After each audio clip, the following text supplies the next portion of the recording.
Let's start off with Jubilee has uploaded a new video of their show Middle Ground, in which men's rights activists take on feminists. And we'll just see how well this goes. Oh my god, pearly things. Oh my god. There's no pre-watching with any of these videos that I plan on watching. Fucking hell. This one. Oof, I didn't even know she was in this. This is gonna be entertaining. If you have just pearly things on your side of any debate, you know you're on the wrong side. Oh my god, we'll get into this. My name's John. It's been 5 years since I directed an episode on this exact same topic, and it has only grown more relevant. So let's jump into our discussion between feminists and men's rights activists. Men already have all their rights.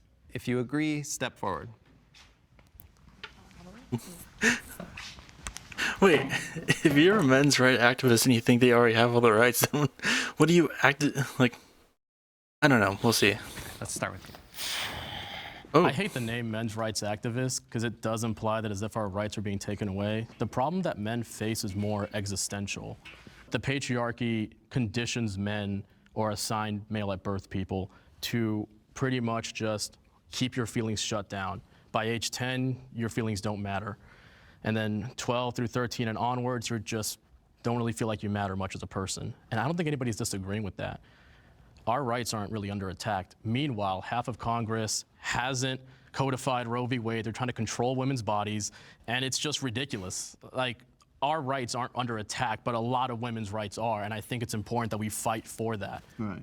I also think that there's a difference between like rights I and mean, equality. we don't have all of his opinions yet, but like it seems like he's just not on the right side of this debate. Like, did they fuck things up or something? And we also need to remember men's right activism. While they do have some genuine plights, it started out as a combatant to feminism. So I feel like they laid the groundwork off a very bad foundation. No, I 100% agree. I think it's been hijacked by a lot of bad faith actors who blame women. Most of which are on your side, especially pearly things. Like, it is like, and what they're saying is true. There is definitely some plights that they bring up, but most men's rights activists, or at least the ones who describe themselves as that way, don't do it for the betterment of men. They do it to put down women. Like, if you watch the first video they did of this, which was a long time ago, there was literally a person on it who was like an incel, who I believe used to be around Jordan Peterson. I don't know, but he was like a very self-described incel. Hi, I'm Derek. I also go by Brendio. I'm a YouTuber, and I'm also known as an incel, which is an involuntarily celibate. And he was just like, yeah, all these problems that are faced men, it's actually women's fault. Women for problems that you should blame the patriarchy. Exactly. No, and it's very frustrating because I'm on this side because I think that there is genuine problems that I think need to be addressed. Exactly. I'm sure we can all agree on that. What are some of those problems? High suicide rates. Men are 4 times as likely to, I don't know what the TikTok version. In 2022, men died by suicide 3.85 times more than women. Of the phrases, but 4 times more likely. I think that's something that should be talked about more. I think that there's also a lot of men are very hesitant to get rid of the notions of patriarchy, whereas I've noticed a lot of women or assigned female at birth people are very willing to just throw away any notions of femininity. I think a lot of men have a lot of emotional baggage from the patriarchy that they redirect at women, and it's not fair to them, right. And it's also hurting us. Right. And the problem is for some men, all they have is their notion of masculinity to the point that they cannot let it go, and they can't. Like, what are you saying is true? Like, the suicide rate, the fact that, like, a lot of results of men's problems come from the patriarchy. Like, some people just won't let go of their masculinity and make it their entire personality. Like, that's very much true. Like, doing that does nothing but hurt you if you're not open to, like, other, sense of finding yourself outside of just being what you perceive to be masculine. Can't see anything else other than that. When the actuality is, again, gender isn't real. We're just plants with complicated emotions. When I look at people, I just see human-shaped flowers. Yeah, I would agree with you. I would say that a lot of these men's rights activists, they're struggling. Like you said, they have high suicide or high self-deletion, whatever we're supposed to say, rates. I don't know what the word is, dude. And the way they're coping with unaliving it, themselves. yeah, and the way that they're coping with it is by saying, okay, we're having Or, this you're not on TikTok. You can just say it. issue, so we need to put women back. Exactly. It's not And fair. be this, yeah, we need to take away their rights. We need this society to be the way it was, where like all the rights that were afforded to people, it was men. Men were the first people to get rights, and then other people have to, especially white men, and then everyone else has to catch up to them. And because they're struggling, they go, oh, let's turn the clock back. Number one, that's impossible. You're not going to turn the clock back. And number two, I don't think that's actually going to help the issue. It's not going to help the issue. He'll handle it. On the suicide thing, I do think it's important to have a little bit of nuance that women actually attempt suicide that's far true. more often. The That is reason true, why men are yes. more successful as it is because they're more likely to own a firearm and use it. Yes. But in terms of like men fighting for rights, I think that like movements that attempt to fight for rights for particular groups, that sort of description should be exclusive to genuine social justice movements. You know, there may be disparities in ways in which the patriarchy does disadvantage men, but I think that you can't co-opt the language of it being a social justice, a rights-based movement. No, that's the problem is that like I have this thing I say. I feel like saying that like men have feelings is kind of like saying all lives matter, because men only ever bring up their problems directly after women bring up theirs. So it just sounds dismissive, and that's the problem. Is that It's like trauma. It's like trying to compete with trauma. Like, who has more trauma? Oh, you feel oppressed by the system? Well, men commit more suicides than women. It's just like what are you trying to do? It's like if someone came up to you and was like, man, I'm having a real bad time. My grandpa just died. And you're just like, well, actually, I just lost like 5 uncles. And like you're trying to outdo them in trauma. There's this guy right here. It's right behind this guy who came up. He has a shirt on that says men's lives matter. Like, men lives matter. It's just so, dude, he's going to be... I would be surprised if he is the more annoying figure than Pearly Things, because she is just an idiot. But we'll see. I've never heard one men's rights activist talk about like the loneliness epidemic of men not having friends. without It's blaming always women. like women's Exactly. problem. No, I agree. They Yeah, don't, but I've heard some of them talk about that, in all fairness. But again, it's used to kind of put down women in a sense of being like one-upping them, of being like, well, men have problem making friends. But then also somehow that's women's fault, because they will use that in like an argument against feminists. I mean, literally, like, the whole idea of a Sigma male is literally that. It's just like being cool, being strong, being dominant while not having any friends.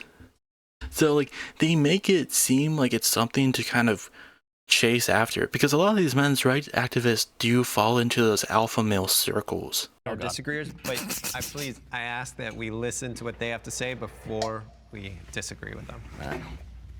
So the perspective that I come from was about 3 years ago, I wanted to know why I mean, men Pearly Things literally is from those circles. didn't want to get married anymore. I kept hearing men say, I don't want to get married. And it kind of took me down the rabbit hole of family court. I started interviewing men that had been what's called divorce raped. And I kept finding guy after guy after guy that lived a couple miles from his kids and could not see them. It goes back to men should have access to their children. Why do you think they can't see them? Like, yeah, there's probably a bunch of guys who can't see their kids anymore, but why exactly can't they? She's gonna say, like, oh, it's rooted against, like, men are often, like, targeted by the system, but, like, there are probably some good reasons why those people can't see their kids. It's 50% their DNA. They should get 50% custody off the bat.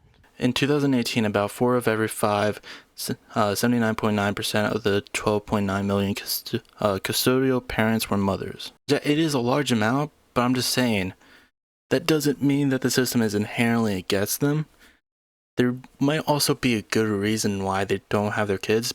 It also probably will play into a divorce. Like, that's the thing. Like, she's just taking a number without looking into the reason why. I want to look at women's stories as to why they don't want to get married. And I could go interview 1,000 women. You're looking for these kinds of men. What she's discussing are individual and, yes, tragic. Yeah, like, that's the thing. Pearly Things is around that area of people who will use these as talking points to put down women, by the way. That's the thing. Like, her example right there has nothing to do with just guy struggles, inherently so. It has to do with women bad. You go around the world, there are countries that have male-only conscription, countries that have higher pension ages for men. Countries like the US and Canada have certain welfare programs that men are excluded from, domestic violence laws, homeless laws. There are many cases where men do not have access to the same public welfare programs, tax-paid programs. And if you look at something like the draft in the US, people say, well, that's outdated, it doesn't happen anymore. But many countries in the world, included some that are considered like very first world progressive feminist countries, Austria, Finland, Switzerland, they have male-only conscription. And many... I hate the draft argument because, like, who do you think put that in place, you dipshit? It was men. And him being like, oh, these very progressive feminist countries, those programs were still put in by men. If you want to have a grievance, hand it over to the guys. And also, with the whole, when he brought up domestic violence, that is very true. There are men who will experience DV in their lives, and people just inherently won't believe them. But it's because of the patriarchy. That's it. Like, the patriarchy is the problem there because it makes guys seem like they have to be these big, strong figures. And if they're letting a woman slap them around, then, you know, that's just unbelievable. Which is and again, it's a system held up by men too. But again, I feel like, at least with these three, they're going to point to the idea that these are the fault of women.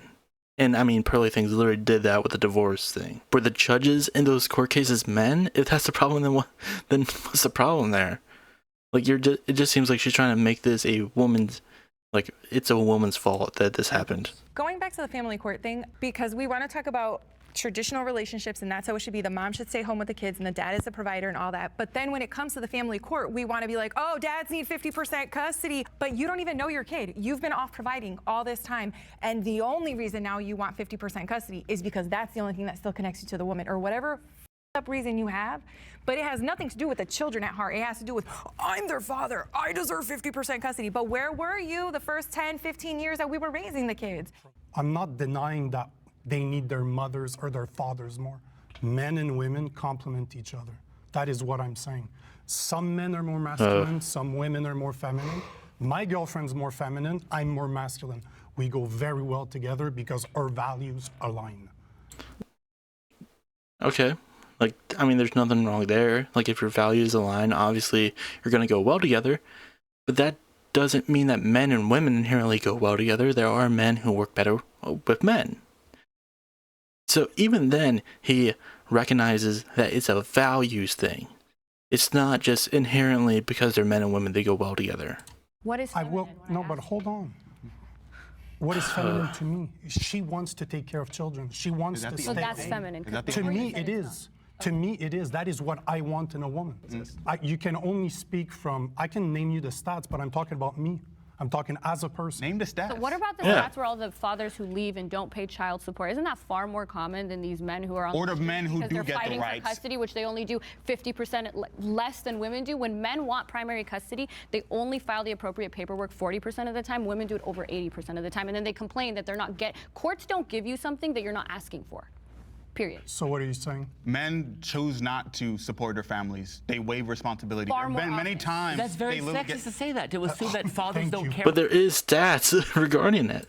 about their kids. No, then why aren't they actively fighting for their kids? They are. It wouldn't be an issue if it didn't happen. It's an issue for a reason. There are lawyers that specialize in this. But they wouldn't have a business if it didn't happen. I know at least for you and possibly for Pearl, you guys want to reaffirm traditional masculine. Like, all they've been bringing up on the men's activist side, except for that one guy who really even shouldn't be there, is that it's all anecdotal evidence. I mean, Pearly Things brought up some statistics and the fact that most women are have custody over their children, like at least in those cases. But even then, it was misdirected. Like, it's not a men's right thing. It's just a way for her to put down women. But at the same time, all these people have been bringing up are like anecdotal stories. But again, that guy brought up DV. That is a real point. But for the most part, like him being like, I don't know, it's weird. Like, these people are bringing up legit stats. And it's funny that one guy was like, I could bring up the stats, but I'm just talking about me. It's like, I don't think they really support you. Whatever. Women experience more sexism than men. If you agree, please step forward. I mean, yeah?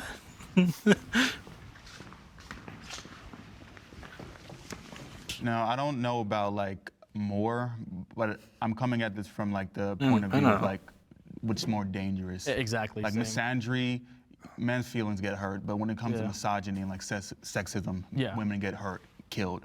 So when I think of more, I'm not thinking like, oh, they face more sexism. Like, is the sexism like hurting you?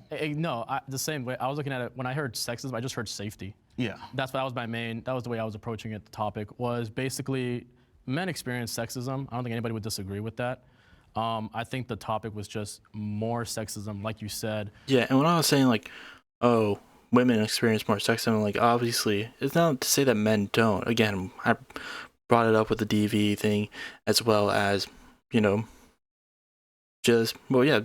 mostly with the DV thing.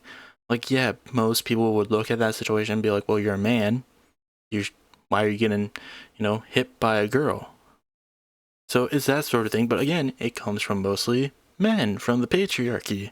And yeah, some women reinforce that, but it's still a system in place by men. You know, just simple things, just as like a man maybe just 10 feet behind you at night, you know? There are certain thoughts that just run into your head.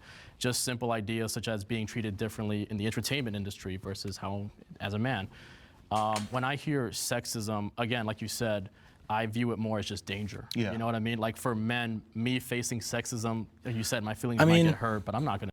With him bringing up the entertainment industry, there was a story of Terry Crews literally being like, hey, this, you know, higher up within the industry, you know, touched my privates.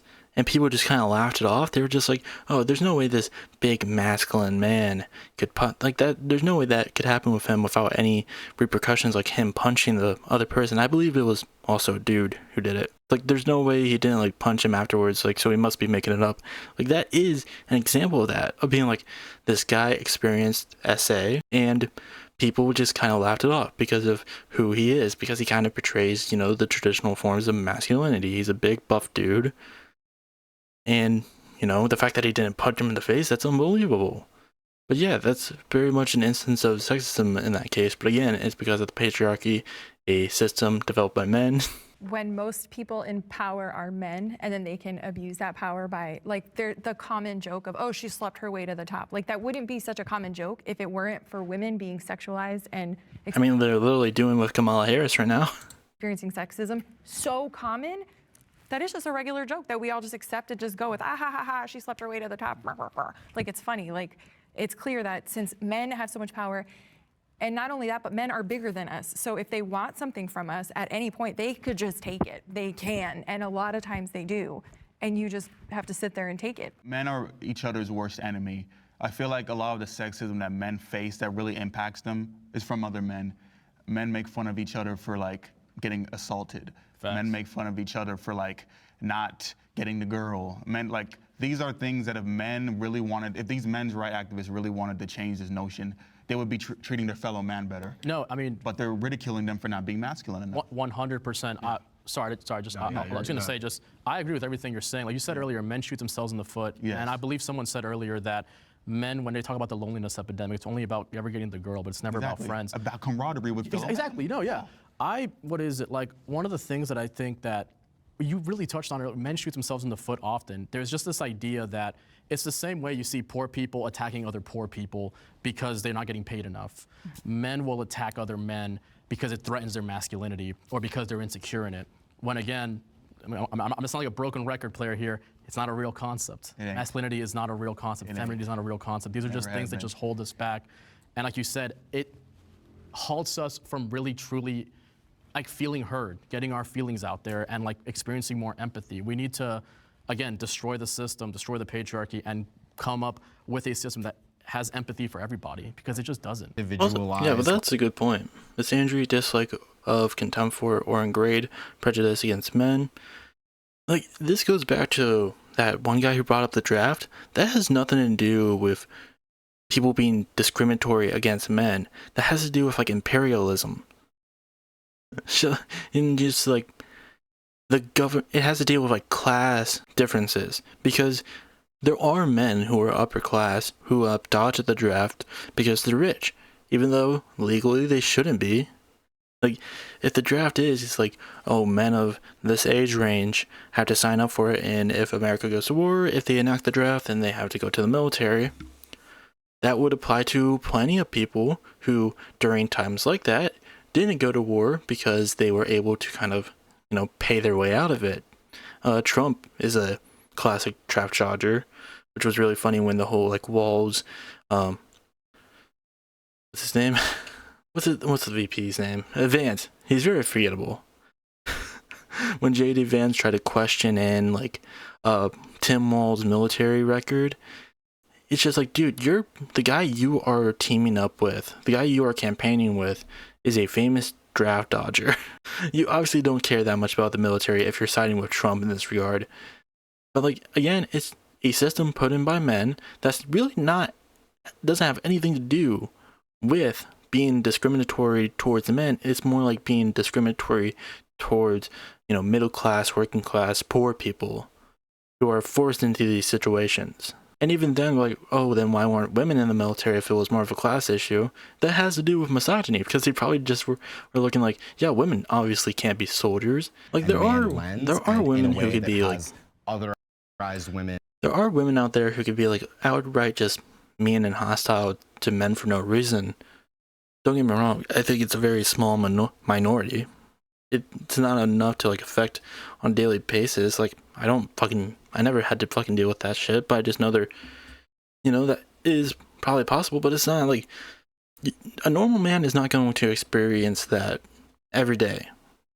Like, the average guy is not going to experience something like that every day. Just a woman being a dickhead for no reason, just because he is a man. But at the same time, they're not going to face that every day because A, they're probably not going to run into one of those women. She's probably chronically online. But also B, there's no systemic result of that. Like, there's nothing on a personal level you'll feel from that more than likely. Or there's nothing you're going to feel that in your everyday life because there's nothing systemic against men.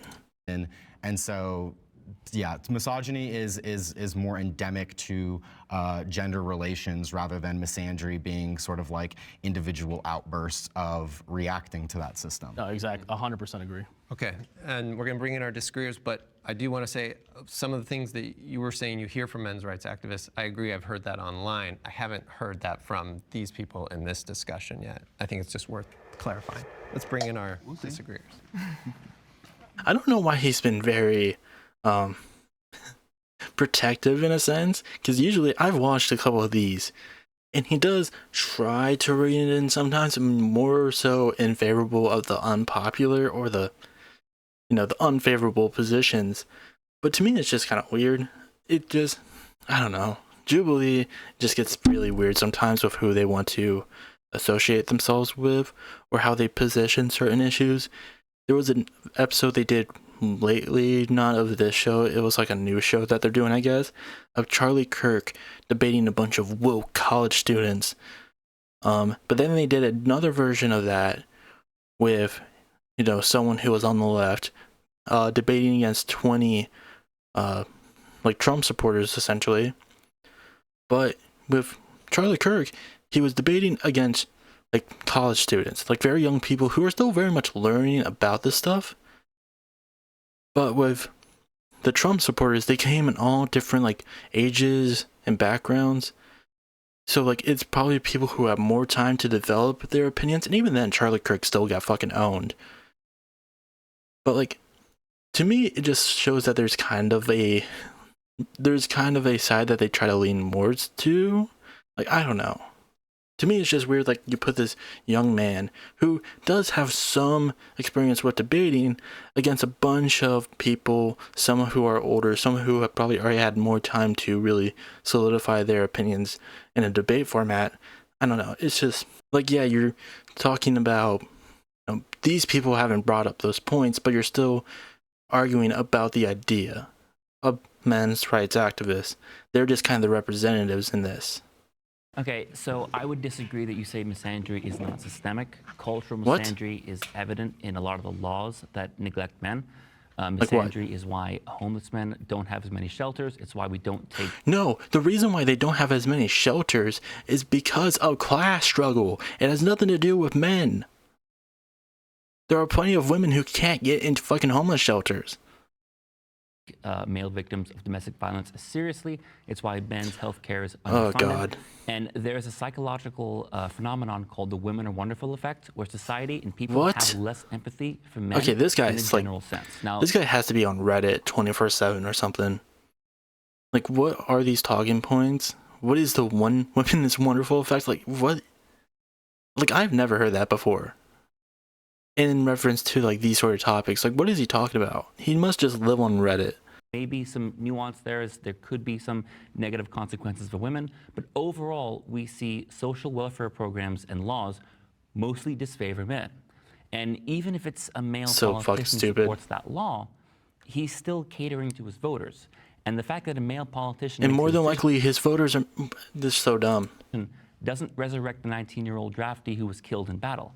So when you say oh that my god misandry again isn't a all thing, these fucking people also saying that a politician cares that much about their voters is super dumb.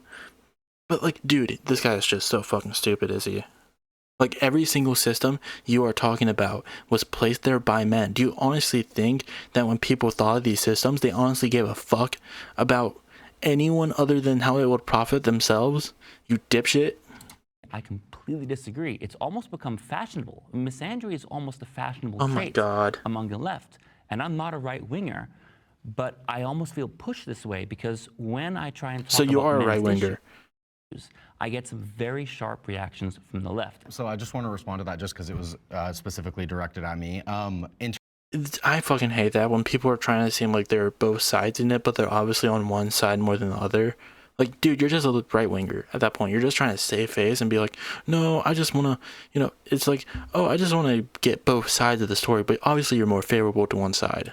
In terms of misandry not being systemic, I agree that those issues exist, but a lot of what you're referring to is just the relationship between men having disadvantages due to like socioeconomic status and comparing that to benevolent misogyny, which does actually otherize women and is a form of dehumanization that they should be specially cared for and specially undertaken. There was a study out of the University of Chicago in 2005 that found that when you actually diversify the amount of judges in a court, sex-based discrimination lessens. So the reason why misandry isn't systemic is because we don't live in whatever the opposite of we don't live in a matriarchy, right? So men do things that of course disadvantage other men, but it's not because they're men. They're not being discriminated because it's due to them being like poor or whatever other sort of specific situation that they're in. It's exactly what it is. It's so fucking stupid to make it seem like it's a specifically guy thing when most of the problems that come from this country has to do with class. Like, that's the thing. Like, yes, obviously there are laws that discriminate against women, but like, class is a big factor too. There are women-only spaces or women-only shelters is because men are the perpetrators of most of the crime. Now, they are also the victims of a lot of the crime, which is why But again, those crimes are perpetuated by other men. Like, what she's saying is right. Like, men commit more crimes, and they're often the victims of a lot of crimes, but those crimes are from the men who, you know, perpetuate them. Is that sexism? Like, they did touch on it, and he did touch on it, that like, oh, men are supposed to never back down from a fight. I even hear things like, oh, if men should have to know how to fight. Men should have to be aggressive, and you know. So these women-only spaces is because women, most of the crime that's done on women is from men. So it's a safer place for women when there are no men around, especially when women that are homeless or at the bottom ranks of society.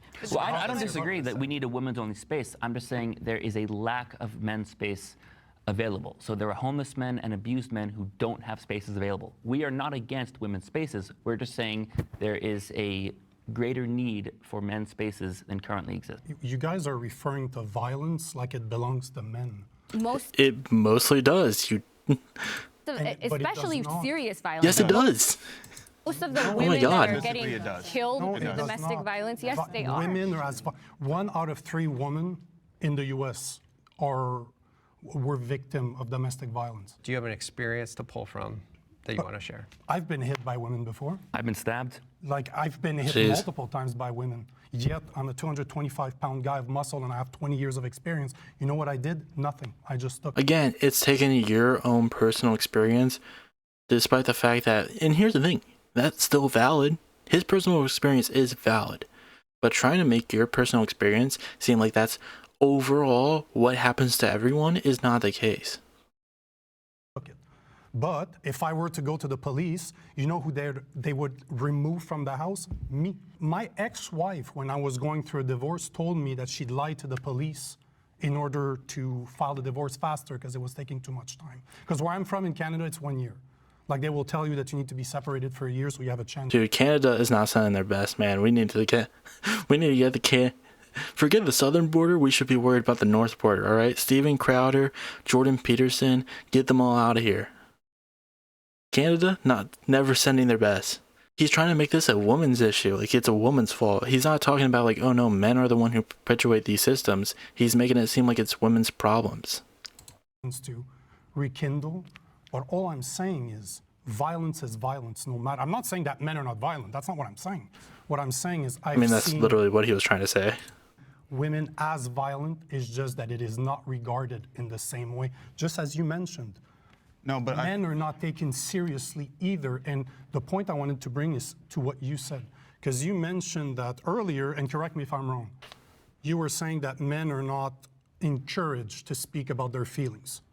I would say largely that's true, yeah. Yet you're bringing them down in your conversation. You're saying that being sexist towards a man is not as big of a deal as being towards a woman. So on one point, you're saying that men... I mean, I'm not sure if he directly said that. The prompt is women experience more sexism with men. Then, like, yeah, that's true. I'm not saying that. I don't think he ever said that it's less valid. But it's definitely, with women, it's from both a social, from more of a social point of view. It happens a lot to them. Same with, systemic. But with men, there is no systemic. It might be social. Well, it is definitely from, like the don't talk about your feelings, be a man sort of talk. Definitely like that. But like with women, yeah, I would say experience more because there is a systemic factor to it. Should be able to show their emotions, to live their emotions, however term you want to use.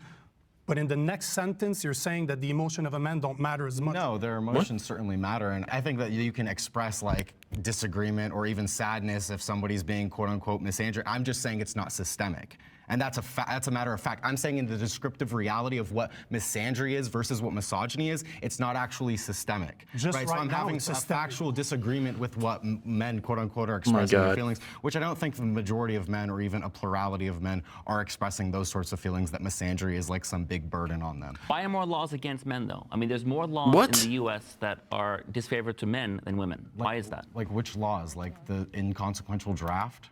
No. Like what laws? Access to certain healthcare programs. Prostate cancer, the biggest. That is a fucking class issue. It targets women too, you dipshit. Killer of non-smoking men is not covered under the ACA.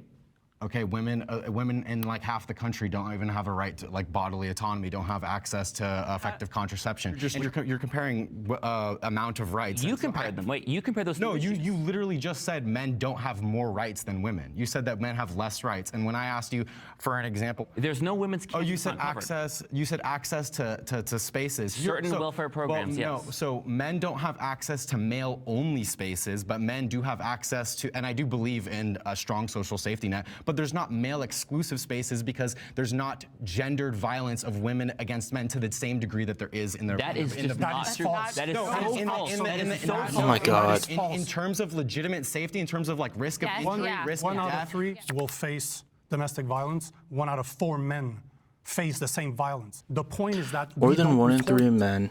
Hold on, let's go back to this. I think that was what he was bringing up. That is false. That is so false. In terms of legitimate safety, in terms of like risk of injury, risk of 1 out death. of 3 will face the. More than 1 in 3 women and 1 in 4 men have experienced physical violence, R-word, or stalking victimization by an intimate partner in their lifetime. So yeah, obviously it happens to men, and they're not saying that it doesn't. They're just saying it happens more so to women. It's more likely to happen with women, and this just proves it. Domestic violence, 1 out of 4 men face the same violence. The point is that we don't report it. What do you mean by same violence? Why does it matter if it's the same or not? But are you against male-only spaces existing in the first place? Not necessarily, but I don't think that it's some like widespread systemic issue, or that it's the issue that men like. God, like, all right, should men only places exist? Fine. Again, like, yeah, like what he's saying is true. Like, yeah, like there's no reason to be against it, but it's weird to kind of make that comparison, because at the same time, like, it's just so weird. I don't know. Like, again, he just disproved his whole point of being like, oh, it happens with more than 1 in 3 women and more than 1 in 4 men. So yeah, it more than likely will happen to women. But again, he's like, oh, we just don't report it. Why don't you report it? And again, he's going to go back to, well, oh, people won't believe you. But again, as we talked before, that's a system upheld by men. It's just dumb. Necessarily needed. Or I think that if you had co-ed spaces, I don't see why a co-ed space would be detrimental to men, whereas I do see co-ed spaces being detrimental to women, and the need for women-only spaces. But do you think that male victims face certain stigmas and stereotypes? I do believe that we need to destigmatize the way that men experience victimhood. A lot of men believe that it's demasculating to ask for help, and that is something that, as a feminist, I push up against. I also think it's wrong to consider a man less of a man based on like how much he earns. I do believe that, yeah, we should encourage men to like share their feelings. What I find ironic in your statements is that you're literally saying that men's feelings don't matter as much. No, what? Oh my God, he's so stupid. We're talking about sexism earlier. This is literally what you said. I'm just giving you a descriptive reality of why male-only spaces don't exist. I don't think that it would be like the most intrinsic evil in the world if a male-only space existed, but it's not a like necessary part of the way that sexual or gender-based violence is experienced by men. Since I have been a kid, Like, they're just, oh my God, it's so stupid. Like, yeah, obviously, the problems that men face, or like, things that make them feel like the terrible shit they experience. He's not saying that's not valid, or that like there shouldn't be a space for that. It's just so dumb. They're just so stupid, but they're trying to make it seem like these people just don't care about men. It's like, no, the whole thing is like the system is more rigged against women. When we take into account gender, it's more than likely going to be rigged against women than men. Even though most of the time it's really just rigged against class. It's just so fucking stupid. I hate this. I hate this so much. it has been common in the media to refer to men as trash, to say that men are the problem, men are terrible, et cetera, to the point that on national Oh my TV God, I just hate her.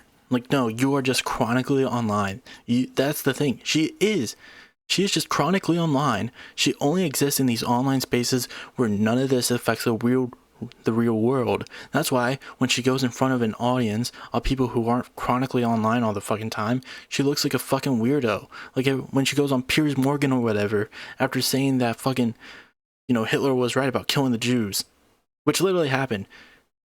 She made a song being like, why can't we talk about the Jews in a similar fashion of how like Kanye tried to talk about them, and then Piers Morgan called her out on it. Why is she even here? Why are they literally even putting this platform on her? Like they garner nothing from putting her on here. This is just platforming her. This is such a stupid idea.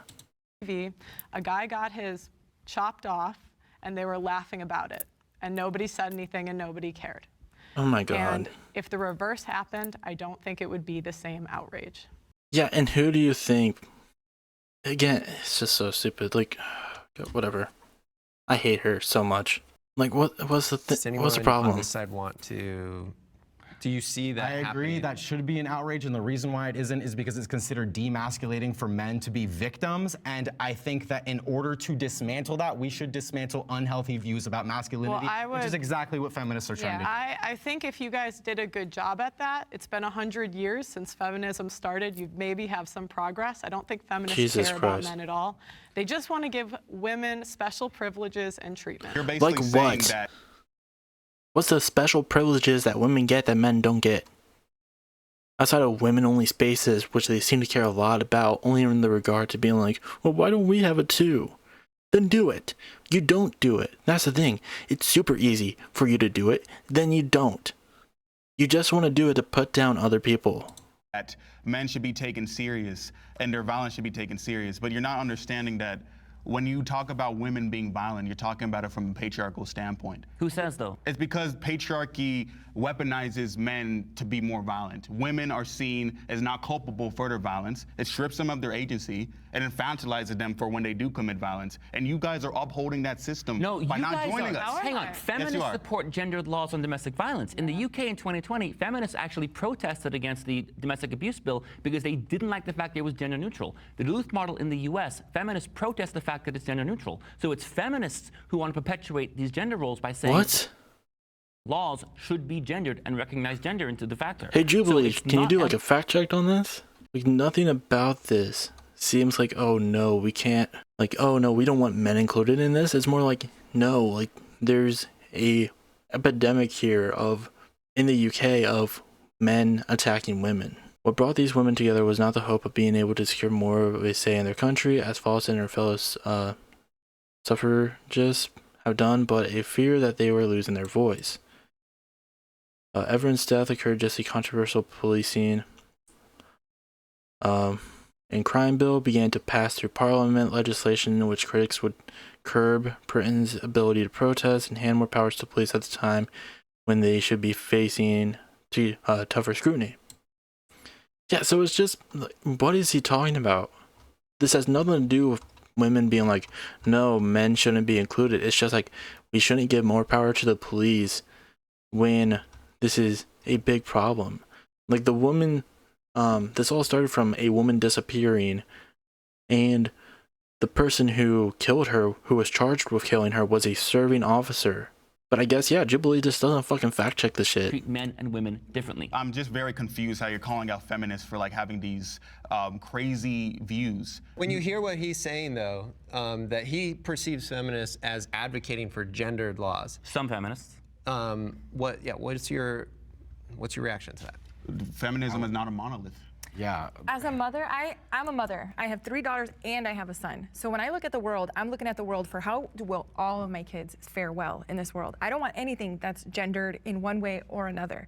But when we're talking about like this male spaces thing, whenever men enter a space, it becomes their space. They're bigger, they're stronger, they're louder. And a lot of times when women feel uncomfortable, we'll just excuse our way out and it's just naturally become a male-only space. That's why most shelters mostly have men, homeless shelters. Like in Denver where I live, all the homeless shelters are mostly men. That's why there are specific women's shelters, because if a woman goes into that shelter, when the lights go out, who knows what's gonna happen to that one little woman in this shelter with all these men. And speaking of this, the domestic violence shelter for men, the one guy that did try to start a domestic violence shelter for men, and he was like a big men's rights activist, but in the true sense, wanting men to have what you want, like domestic violence resources for just for them. He got so laughed out of the world, the dude ended up unaliving himself. Earl Silverman? Yeah. He was laughed at by feminists. He was laughed by feminists. And men. And men. Not MRAs. It was the not by MRAs. So you basically want to excuse all, like, just shed yourself of all the misdeeds of your movement. No, the men's movement did not demonize Earl Silverman. It was not men's, it was not MRAs. Yeah, but not every man is in a men's right activist group. Yeah, there are plenty of men who laughed at that. As Earl Silverman. It was men. It was us. toxic That's what you're saying. It was feminists, and the same thing with Erin Pizzey, who I've interviewed, by the way. Feminists demonized Erin Pizzey and Earl Silverman, not MRAs. We did not demonize either of those people. There are other men that aren't MRAs, you dipshit. We're not trying to say that we feminists, we're trying to say that the patriarchal viewpoint that men, like laughing at men, oh, look at him trying to get resources. Oh my God. It's a joke. So why not He subscribe? has to be chronically online because he only sees this as whether you are an MRA or a feminist. Some people don't identify as either, but would still probably look at that situation and laugh at him. And those people more than likely are men. Oh my god. That, but that's the patriarchy talking, not Show feminism. me those men because I'm around men all the time. And I'm from veterans that suffer from PTSD to just regular dudes. I'll tell you I have the sources you keep talking. I have never seen personally, because you're asking for personal experience. I've spoken to hundreds, if not thousands, of those men. And I've never seen a guy tell another guy, you shouldn't do this or you shouldn't behave that way. Because you know what? When we're with each other, guys can just be guys. Guys being dudes. But still, Okay, let me tell you my experience then. I have seen that many times. I've seen men laugh at each other for like, oh, my girlfriend hit me. You should have been a man. You should have thugged it out. Same here. That happens all the time. But do you understand that maybe the guys you hang out with are the guys that they're so-called toxic? Because the masculine men that I'm talking about would never do that. Okay, that's you, and there's me. Personal experiences, right? But we agree that men should not treat each other that way. Oh yeah. Yeah. Sure. Women's sexual capital gives them an advantage over men. If you agree, please step Oh my god.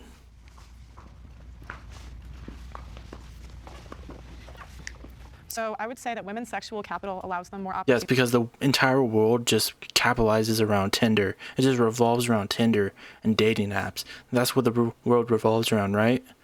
Like, that's the only situation in this plays any factor. Some could say maybe they're bad, like in terms of sex work, right? But women make much more in sex work. Also, I've managed both male and female in social media. It's a lot easier to blow up as a chick. So it gives you more opportunity. And why do you think it's easier for women to blow up on social media? Because it's looks-based. So. Men love pretty women. It's really that simple. And as you said, like actresses too. Sorry. OnlyFans would be the perfect example. That really does not normally work for men, but it works for women extremely well. Maybe you're just not doing a good enough job at it. I don't know. Like, I don't know. Like, when you look at fucking, like, social media, I mean, Iron Mouse has been going on a tear of being, like, the most actively subbed Twitch streamer right now. But, like, when you look at the rest of that list of people who are in it, it's, like, Kai Cenat, it's Queso, Jinxie, Hassan. Like, it's mostly a male-dominated list. The only woman who's really that actively up there is Iron Mouse, and she doesn't show her face at all. It's just like a VTuber model. That's it. So it's like, does that really play that much into a part with it? Like, yeah, there are women who can definitely blow up on social media just by looking good, but there's still, like, when you still look at the list of the, like, let's even look at, like, like, Mr. Beast is one of the most top subscribed to YouTubers of all time. So I feel like this is perfect for me. So I am a top OnlyFans creator, and I'm also a lawyer, which is a very weird, You're a perfect person to perfect person to talk about this. And yeah, I have a lot of money from doing OnlyFans, but I was always also vilified. I've never been more vilified either for using my sexual capital in order to make a living. Whereas when I was a lawyer, and yeah, that is the thing too. Like, there are going to be people who like there are people who hate on creators like Pokimane, who isn't an OnlyFans creator, but is just a woman on the internet, and will just hate on her for being a woman. Like, that's the thing, like, being a woman on the internet is a terrible thing inherently so, because some people will just hate on you just for who you are as a woman. Same with being like a black content creator. There are people who just going to hate on you because you're a different skin tone. Like, that's it. But, like, if you're just a dude on the internet, you're probably not going to receive that type of hate, or at least a white dude on the internet. all throughout school, I was always hated. Like, you don't see Ludwig get the type of hate that Pokimane gets on a regular basis. Neither do you see that with Charlie unless you are, like, chronically online. Like, you don't see that with Mike's Critical, people just, like, hating on him unless he, like, truly comes out with a terrible opinion, like with that whole IDUP situation. Was always just looked at because I had like a more curvy body and everything. So I do think women can capitalize off of their sexual power, but I also think they're also demonized and vilified. And even when they aren't trying to capitalize off of it, people still see them as just that. We also see cases of like porn stars dying. There's I feel like a lot of men like to Google at women, like to see them, objectify them, but they don't see them as human. So I don't know, so women might capitalize off of that, but I don't necessarily see that as like net positive for them if they're being vilified for doing something that obviously has a market for it. I just think it's very hypocritical. Why do you find it hypocritical? Because there are men that literally watch this content that subscribe to these people, and then they demonize the same people they're giving money to. 24/7. Yeah. This is a man's problem, not a woman's problem. Men need to control themselves. And I think if women have a ton of sexual capital, who gave it to us? It's not us. We're not the ones that are just deciding, I'm going to be powerful because I have a body. That's not what's happening. It's men that never learned how to deal with their emotions and their feelings and their urges. That wasn't taught to them. So they don't know how to do that. So now they give women all this sexual capital and then also want to vilify us for it and make us the bad guy for it. But you're the one that's noticing the pretty girls. You're the one that's giving us this. I didn't ask. It's funny because when I'll go with my boyfriend, sometimes I'll go places and I get Like, this is true. Like, they're, like, when you see sexual, like, kind of, like, borderline sexual content when it comes to, like, advertising, it happened a lot, like, back in the day, like, I would say probably a decade or more so, like, there would be a lot of, like, sexualization when it came to, you know, like, if you ever watched pro wrestling, like WWE, back in the 90s, there was this time period called the Attitude Era. And during that time, women were very heavily sexualized. And that's because they thought that's what their mostly male audience would want. And that was true. It did very big numbers for them. But again, the people who made that decision to very sexualize these women, overly sexualize them, was men. It was Vince McMahon, who has a documentary out about it where they actually talk about this, and it's just insanely gross. Like, it's men who do this over sexualization of women, and then they turn around and also make fun of them for it and say that they're using it to their capital. Was like, you're the one who's using it. Literally, Andrew Tate used women to build his money, like, to make money for him by doing, like, campsites, by basically coercing women that he was in relationships with to do it. And he tried to sell that to his audience as a course, Hustlers University or whatever. You know, we go, I get 2 drinks, and I come home and I'm like, look what I got. And he's like, that never happens to me. And I'm like, oh, silly. I'm not asking for it. I guess a follow-up, though, that what they might ask, or that I'm curious about is, do you think there's like a natural, that's just a sort of natural pattern or order to how men and women operate, or do you feel like that's conditioned? I think it's conditioned because it is so refreshing and welcome and amazing when I meet a man who does not treat me that way. They do not treat me like a sexual object. They treat me like a person. They talk to me like a person. They give me what I paid for. I get my item and I leave. And there's no weird, like, did I owe him anything? Did he? Can I respond to that? In my personal experience, men only talk to women they want to sleep with. Yeah. In my personal experience, women have to be attractive on top of their job. You can't just be a lawyer, you have to be an attractive lawyer. You can't just be a dentist, you have to be an attractive dentist. I think when men talk about sexual capital in women, it's because they literally ignore every other woman in that area.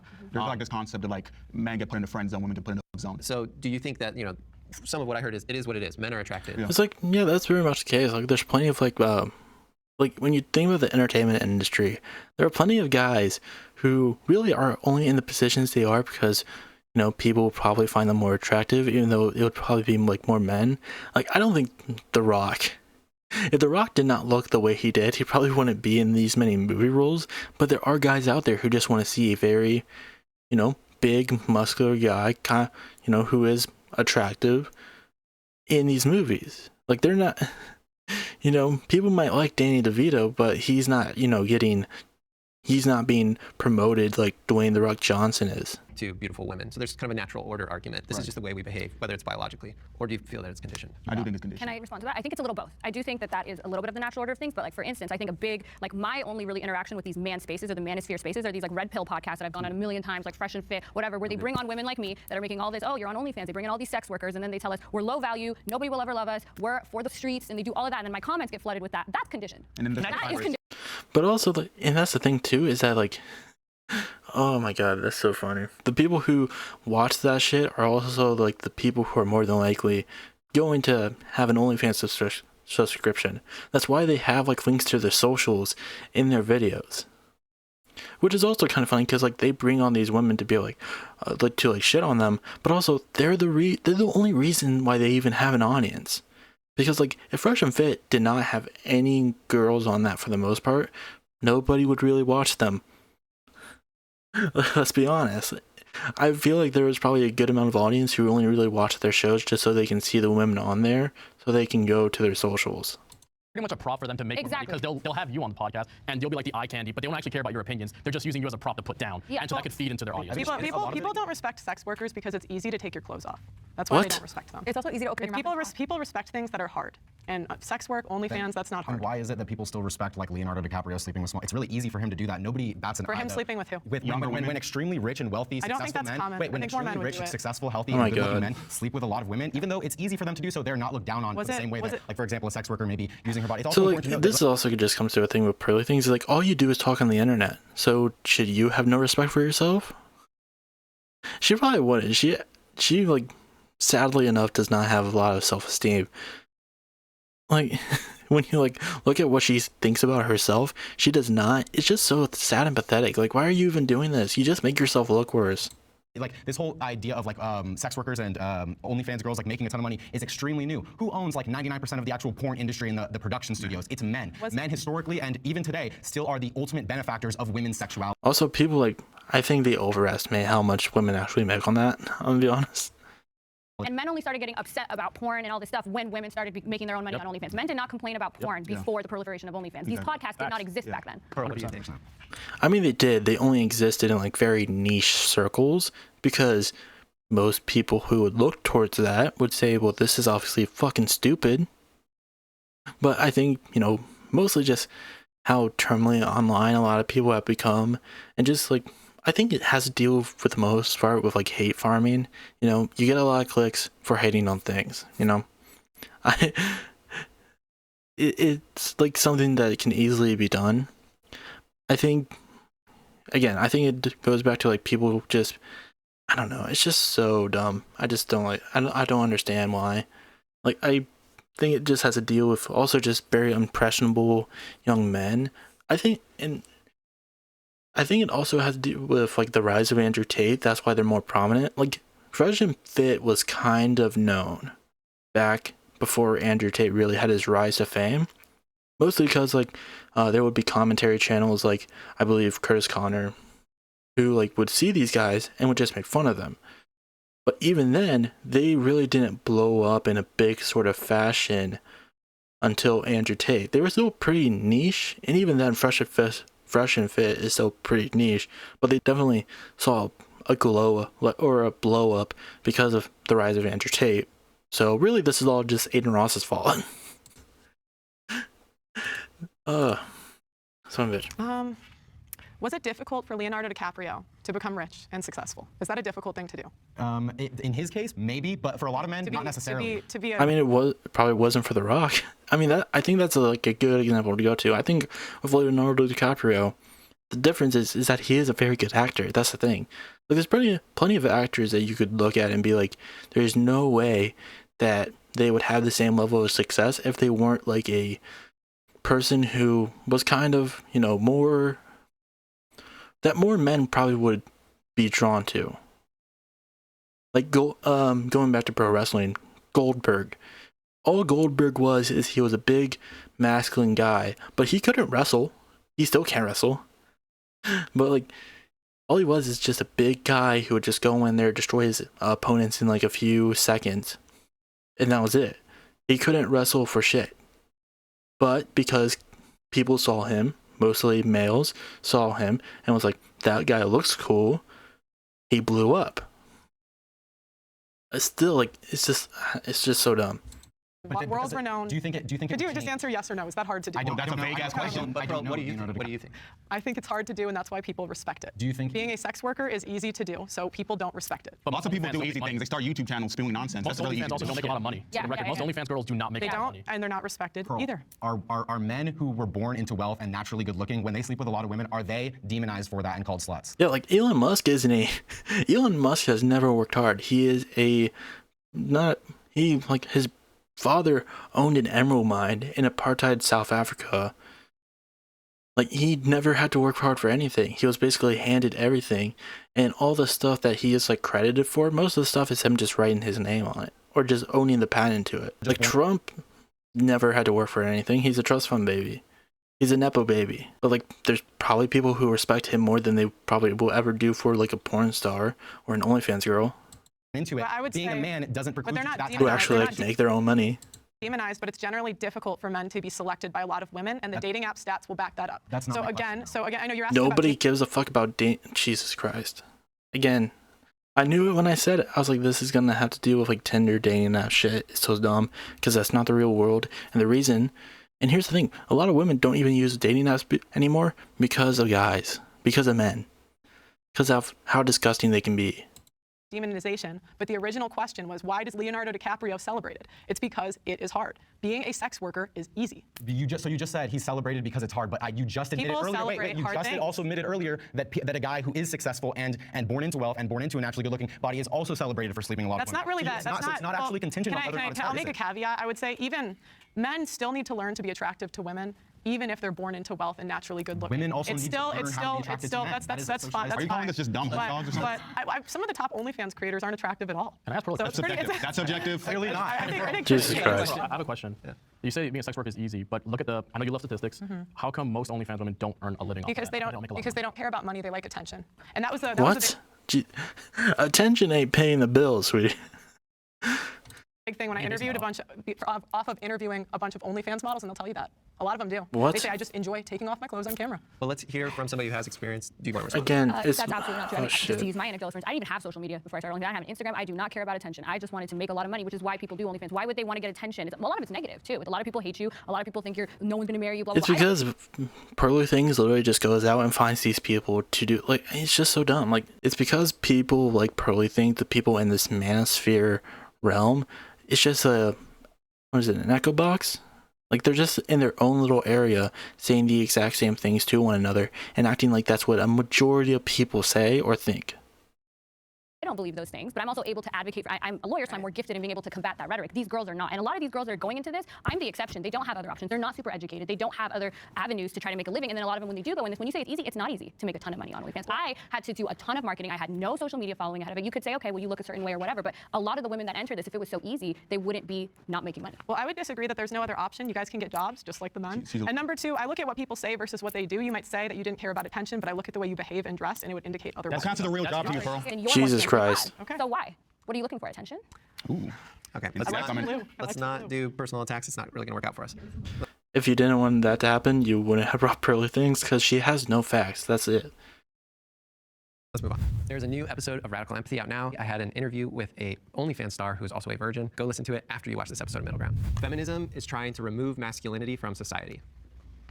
If you agree, please step forward. Oh my God. All right, Eiko, start us off. You know, I think the best thing to say is probably that they're trying to be masculine. So they're trying to remove what masculinity is today and replace it by a version of femininity that is masculine. Who's they? Feminists. Okay. I thought that's who we were talking about. Got it. Yeah. I think that feminists are against anything that's actually masculine. So they're trying to get rid of it, is what you say. But I think it's more than that. They're kind of replacing it. They're kind of trying to redefine what masculinity is. So, you know what? Probably the better answer is traditional masculinity is being replaced by something that is not masculine at all. Well, and the question is, how do you raise masculine men? You need fathers in the home to teach them it. And feminism have given incentives to take the father out of the home. What? Oh my God. Like, feminism isn't necessarily like, oh, that means you don't need men anymore. It's just giving women more opportunities so they don't have to feel like they need a man in their life. It's the pressure of not, like, needing someone, like a man to, like, you know, care for you in order just to have a, you know, comfortable life. It's just, I hate this so much. And be, like, okay, what do you think traditional, I just hate it. I hate it. Like, okay, what do you find as masculine? He would probably be like providing for your family. Well, that's different for everyone. I don't know. Give us a few examples before we pull these guys in? Well, what % of men actually get custody of their children? It's 50% Again, going back of to their this DNA. is Why don't dumb. they get 50% custody? All right. You don't look at your children as like people then. If you see it that way, if you see children and it's just being 50% of someone, you're viewing them as property in that sense. That's so fucking disgusting. She literally is a disgusting person. Bring in our disagreeers.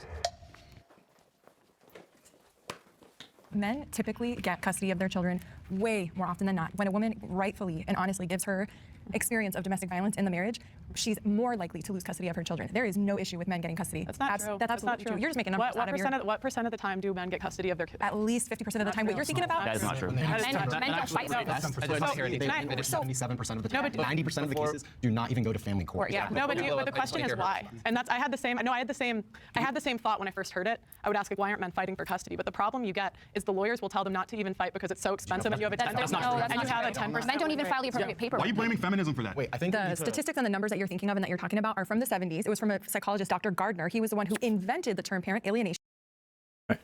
Garner developed the theory of parental alienation syndrome, a condition in which children wrongfully believe they are being abused, and recommended courts treat the children by placing them in the custody of the parent accused of abuse.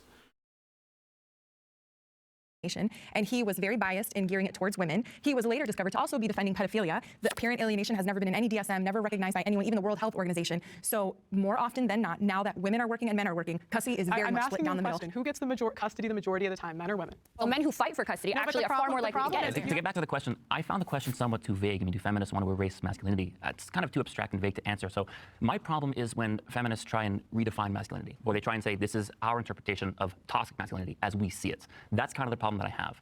I don't like it when feminists tell men how they should feel, how they're supposed to feel. This is how your experience as a man is supposed to go, and that is where I would have the issue with that. I would say that, yeah, so people say, oh, masculine, like men are all supposed to be masculine, women are always supposed to be feminine, as if there's no overlap. While there may be differences between men and women are average, a lot of times those effect sizes are pretty small, and to have a society where we have this rigid, like, you're a woman, therefore this is the best job for you, you're a man, so this is the best job for you, that's not how you have a flourishing society, actually based on meritocracy, where the people best suited for a particular role or a particular job or more passionate about it can go do that. So if women want to stay at home, they can. If they don't have to. Same for men. Also, many people also have a mix of femininity and masculinity. Yeah, can I expand on that actually? Go ahead. In my experience, I feel like when it comes to redefining masculinity, that's not even a real concept. We need to abolish gender as a whole, because the ideas that's pretty much raising the whole masculine, that's not even a real concept. Feminine is not a real concept. These are just things that were designed long ago by people who want aren't to here. abolish gender? Yeah, it's not real. It's not real. It's a human construct. If the complaint is that feminists, which aren't synonymous with women, obviously we have two male feminists right here. If the complaint is that feminists want to reconstruct a new idea of masculinity that is actually healthy, that allows men to realize when they are victims, when they are going through things like depression or suicidal or alienation or any matter for that fact, we have to recognize that that is going to be to the benefit of men, right? Yeah. So, I don't know anybody, especially me, I'm as masculine as they come, I would never say that that's wrong. What you just said is absolutely right. But the Like what? point of the matter is there are things that women do better than men. They're a better caretaker. They care more. They love more. This is Maybe that's your problem. Have you ever considered that's probably a you problem, that you should probably care and love more? Like, what is that's not biologically ingrained into people. There's no, like, biological factor that makes you care more. Like, maybe you just, like, that's just a you problem, man. I think when you let a child, when you look at having children as I'm bringing independent, thinking little humans into this world, and I want them to grow into whoever they are meant to be, whatever that is, whether it's a male ballerina or a female NFL coach. I want this little person that I love so much to be whatever they want to be. But no one's arguing with that. Okay, so here's what I think. Yes, you are. You are trying to put these people into certain little boxes. That's literally what you're trying to argue. Of being like, women inherently so are only this, and men inherently so are only this. You are trying to put them in these boxes. You said you were the most masculine person here. Can you define what masculinity is? Exactly. I would like to hear that. 5 things. A man's a provider. He needs to be a protector. Of course. He needs to have faith. He needs to have courage. You got it. So if they don't do that, they're not masculine by your definition. Why is faith masculine? You have to build. Okay, to answer your question, I'll ask you a question. How do you build self-confidence? You don't need faith to do that. You don't need faith at all to do that. Like, I'm not religious at all.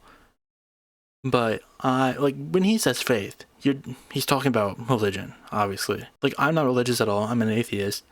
I do have self-confidence within myself. It doesn't come from religion. I used to be. I was raised in a mostly Christian household. I went to church a lot when I was younger. My self-confidence was way lower then than it is now, and it wasn't because of what the church taught me. The church had nothing to do with my self-confidence level. There are plenty of people who go to church regularly who don't have a lot of self-confidence. You don't need faith to do that, no, you don't. Oh, hold on. You're assuming that faith, I'm talking about God. Don't assume what I'm assuming. No, but faith in yourself. Self. Then why say it like that? Like, instead of just saying, like, when someone says faith, like, they need to have faith or something like that, they're mostly talking about religion. I think he just kind of swapped out because he knew it wasn't a good argument. Like, Self-belief starts with believing in yourself. That's faith. Because at the beginning, you won't believe. Why is that masculine though? Anybody could have that. Do you think that there's masculinity? No, Yeah, like it's not a real women, concept. yeah, that's the thing too. Like even if he's talking about just like inherently having faith in yourself, don't you think women also have faith in themselves? Like even if they fit into the more feminine roles that he believes to be like inherently feminine, you believe they would like being a caretaker, like you would have to have faith in yourself to be someone who can, you know, care for a family. Like why is that inherently a man trait? Femininity is not a real concept. Aren't you a men's rights activist? I'm a men's rights activist, but that's just the other same side of that's the same side. It's called same side of feminism. I believe in destroying the patriarchy. I believe in destroying the ideas of gender. I agree with everything you're saying because the ideas that you guys are talking about with how men are emasculated, not allowed to cry, or people think their emotions aren't valid. Like don't get me agree with all wrong, that. I do like this guy. Do not get me wrong. I just don't know why they brought him. Or like why he signed up for this. Like you're definitely not on the side. He has infiltrated himself into this, or maybe they couldn't find a lot of, you know, self-described men's rights activists who weren't like out in the front, like out and about, just completely terrible, creepy guys. But they also had like Myron Gaines on there, and they had Pearly Things on here who literally has spewed Nazi propaganda, literally brought Nick Fuentes onto her show, and not like in a combative role either, to like agree with him on a lot of issues. That's not women's fault, and those aren't even like masculine traits. These are all just ideas that were just fed to us by the patriarchy, and we need to destroy it. Then why are you a men's rights activist? Only because I feel like this side understandably has a lot of bad actors and grifters, and there aren't a lot of people on this side who thoroughly align themselves with feminists. I have a lot of friends who are feminists. I align myself with most trans feminists and feminists of color.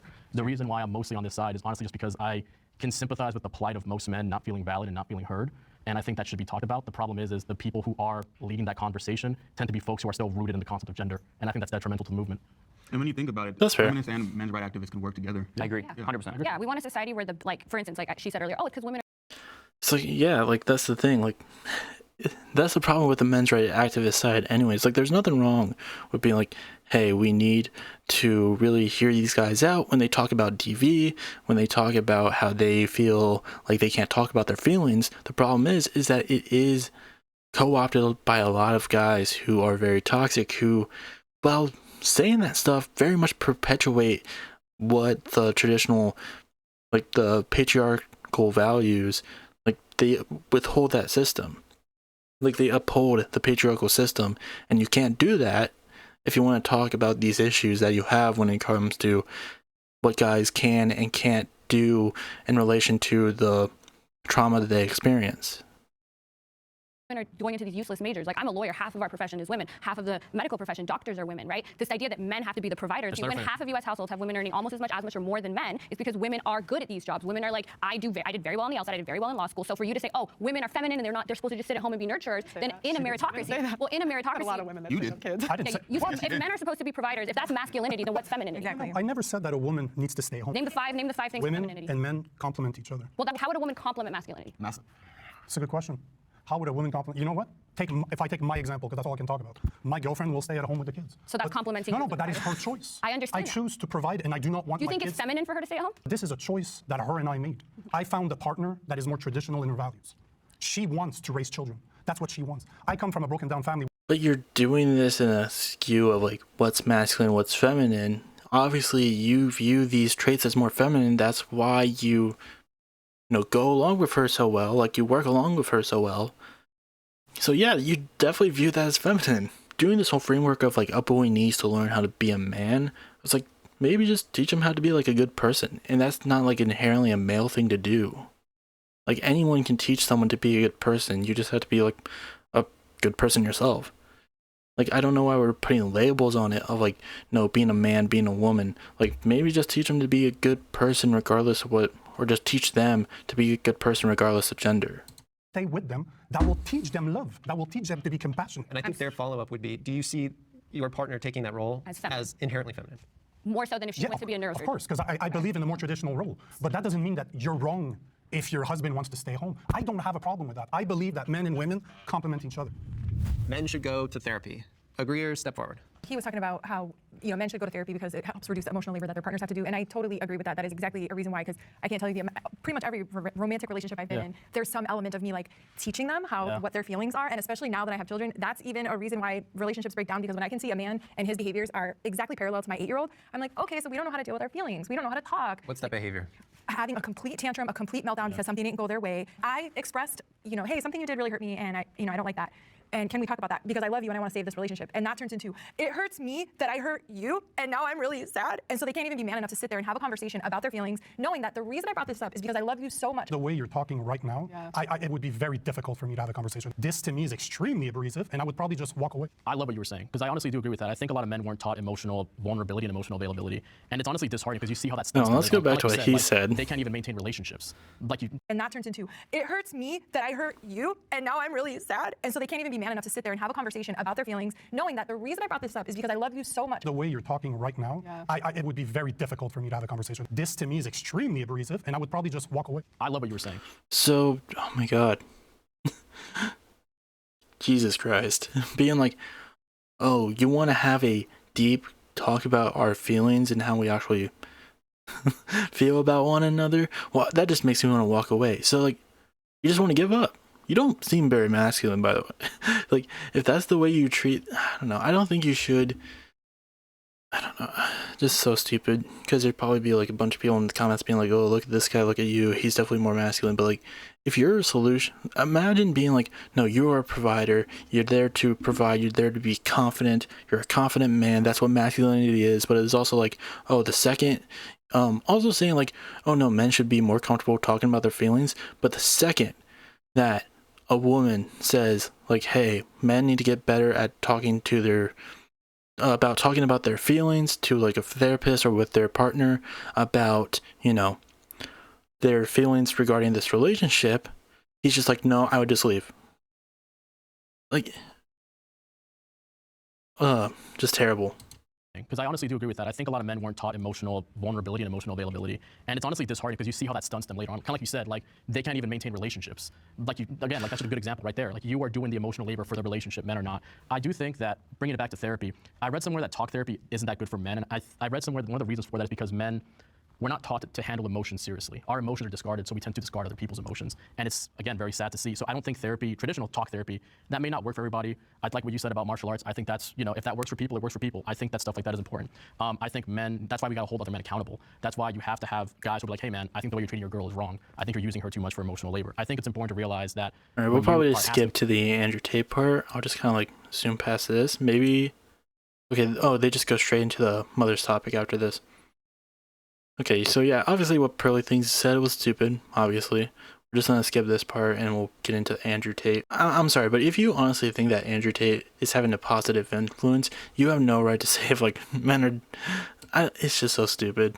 We'll get to it. I think overall his content is positive. It's mostly the delivery that people don't like about an Andrew Tate. Because actually, what do you mean by that? He can sound condescending to people. Like, he can sound very abrasive to people. Because he is. He puts on that attitude inherently, so like, by like on purpose, he does that.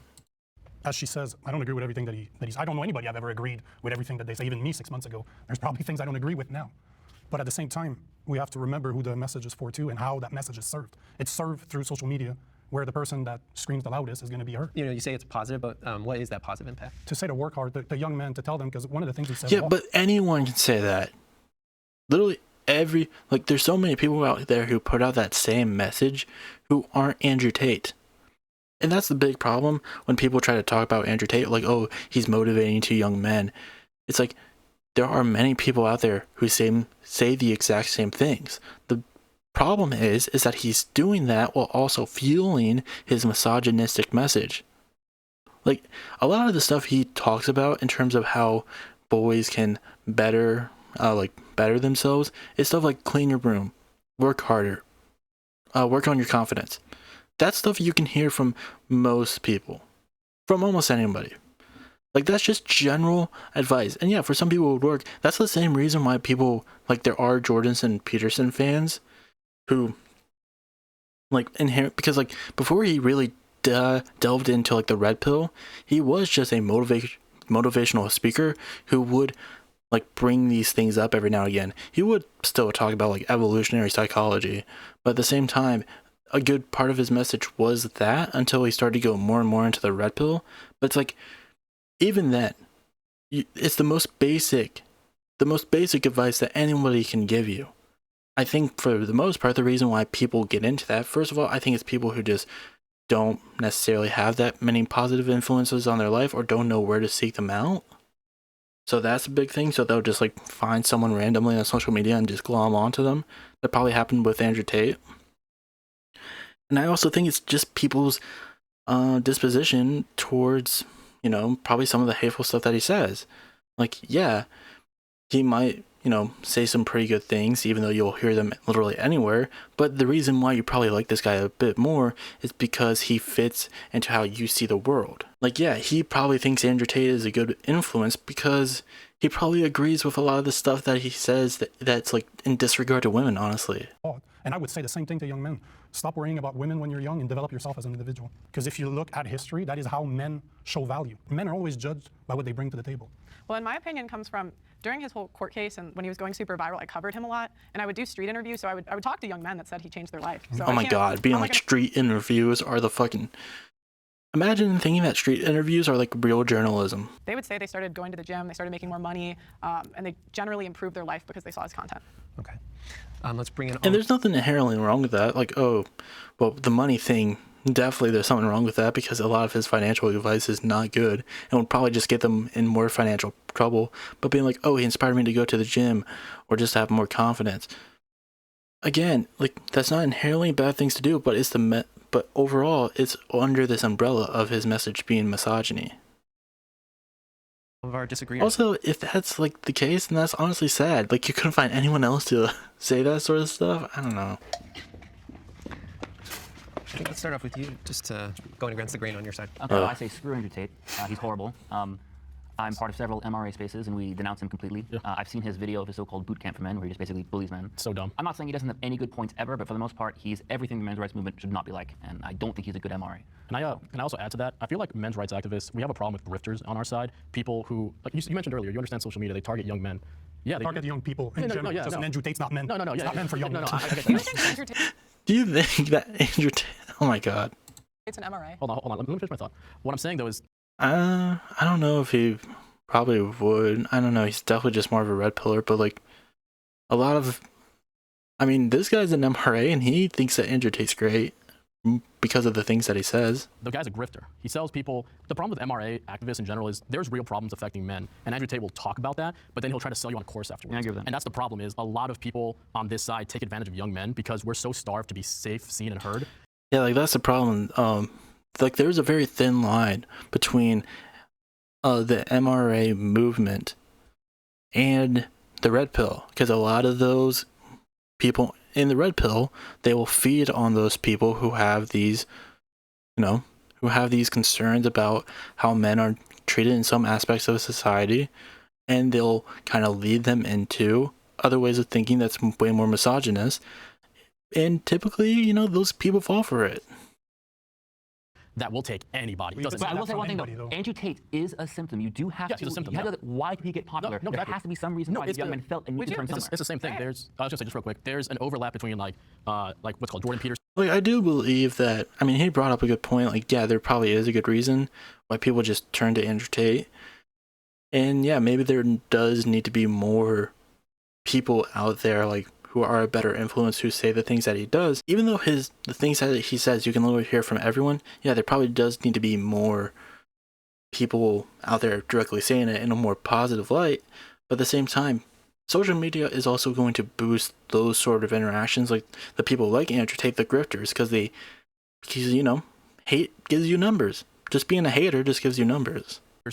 And Andrew Tate's audience, and there's an overlap between Hassan Piker and FD Signifier's audience. There are positive examples of masculinity who will tell you the same things: work hard and, you know, work on yourself. There's an overlap. The only problem is that men are just so starved for just somebody recognizing their emotions that will just take anybody. And they see someone like Andrew Tate as, hey, at least he's fighting back. Exactly. At least he's fighting back. They don't realize they're being taken advantage. Exactly. Yeah. Would you consider him an MRA? No. I wouldn't have considered him. I don't consider him that, but he does talk about men's issues. Pulls from the same manosphere. Yeah, exactly. Yeah. And MRAs oftentimes have an He's someone I would want to see. Well, I would have called him like a success. I call him like success. I call him a hustlers, you know? misogynist. Like, that's what I call him a human trafficker. Yes. Yeah, you know, like Yeah. Yeah, I think that you mentioned that it may be more of an issue with delivery, but he said explicit things, whereas like he doesn't take the opinions of women seriously. There's no way of delivering that kind kind of message. Like the issue isn't with the delivery, it's the content of that. And then additionally, I would just say any individual who is a human sex trafficker, which if you listen to the videos in which he explains how he runs his business model, it is exactly that, stealing from sex workers and lying to exploiting poor women, lying to them about what he's paying them and how much is going towards taxes and fees, etc.